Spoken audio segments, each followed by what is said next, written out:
नमस्कार। आज हम भगवत गीता के एक बहुत ही कह सकते हैं मानवीय और नाटकीय क्षण की गहराई में उतर रहे हैं। जी हाँ, वो क्षण जब कुरुक्षेत्र का मैदान तैयार है, सेनाएं खड़ी हैं। और युद्ध शुरू होने से ठीक पहले अर्जुन, वो महान योद्धा, कुछ ऐसा करते हैं जो थोड़ा अजीब लगता है। हाँ, हम बात कर रहे हैं अध्याय 1 के श्लोक 21 से 30 की। अर्जुन का मोह और विषाद। तो सोचिए जरा, माहौल एकदम गर्म है, युद्ध की तैयारी पूरी है, और तभी अर्जुन अपने सारथी श्री कृष्ण से कहते हैं कि रथ को दोनों सेनाओं के बीच में ले चलें। हाँ, श्लोक 21 में यही है। पर क्यों? मतलब युद्ध से ठीक पहले बीच में क्यों जाना? वो देखना चाहते थे। अर्जुन कहते हैं, मुझे देखना है कि कौन कौन यहाँ लड़ने की इच्छा से आया है। अच्छा। खासकर वो लोग जो दुष्ट दुर्योधन को खुश करने के लिए यहाँ जमा हुए हैं। ये श्लोक 22-23 में आता है। एक तरह से जायजा लेना चाहते थे। बिल्कुल। और दिलचस्प बात यह है कि श्री कृष्ण, जिन्हें यहाँ ऋषिकेश कहा गया है, यानी इंद्रियों के स्वामी, हाँ, वो ठीक वैसा ही करते हैं जैसा अर्जुन ने कहा। वो उस बेहतरीन रथ को ले जाकर खड़ा कर देते हैं। कहाँ पर?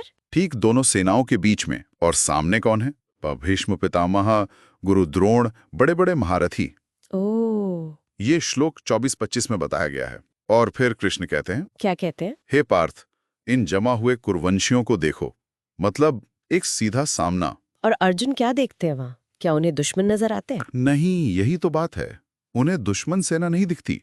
उन्हें दिखते हैं अपने ही लोग। अपने लोग मतलब? पितामह, गुरु, मामा, भाई, बेटे, पोते, दोस्त, ससुर और भी जो शुभचिंतक थे। दोनों तरफ? दोनों तरफ। अरे बाप रे। हाँ, श्लोक 26 और 27 में इसका जिक्र है।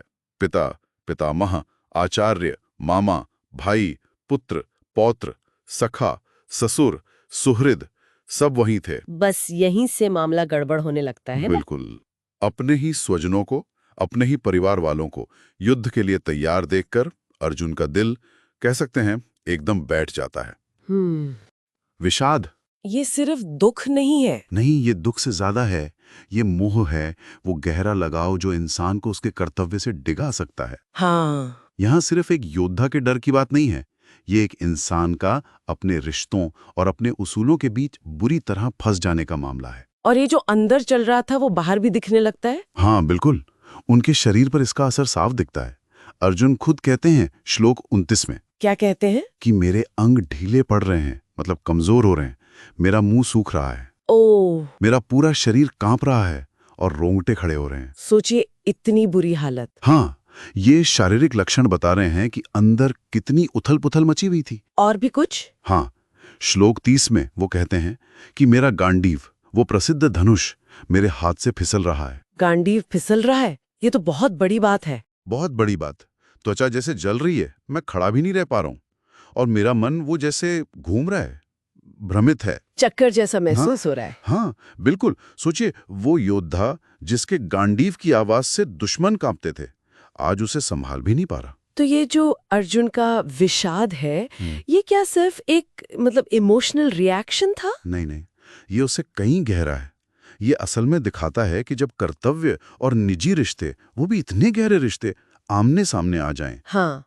तो कितना भी मजबूत इंसान क्यों ना हो, वो अंदर तक हिल सकता है, टूट सकता है। किंग कर्तव्य विमूढ़ जिसे कहते हैं। बिल्कुल।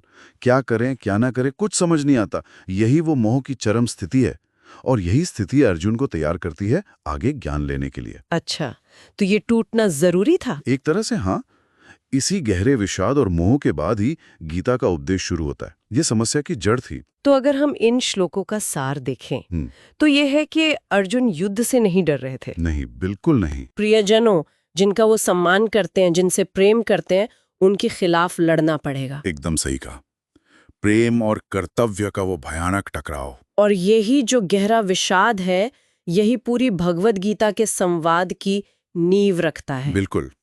ये वो स्टार्टिंग पॉइंट है जहां अर्जुन का मानवीय द्वंद्व अपने चरम पर है। और यहीं से श्री कृष्ण के मार्गदर्शन का, उनके उपदेश का रास्ता खुलता है। और जाते जाते एक सवाल शायद सोचने के लिए छोड़ सकते हैं जी। कि कुरुक्षेत्र तो एक मैदान था, पर हमारी अपनी जिंदगी में कितनी बार ऐसे मौके आते हैं जब हमारी वफादारियां, हमारी निष्ठाएं अलग अलग दिशाओं में खिंचती हैं। हाँ, ये तो होता है। जब हमारे अपने मूल्य, हमारे सिद्धांत और हमारे प्रियजन किसी कथित कर्तव्य के सामने टकराते हैं। तब हमारे अंदर का अर्जुन क्या करता है? बहुत गहरा सवाल है ये, सोचने वाली बात।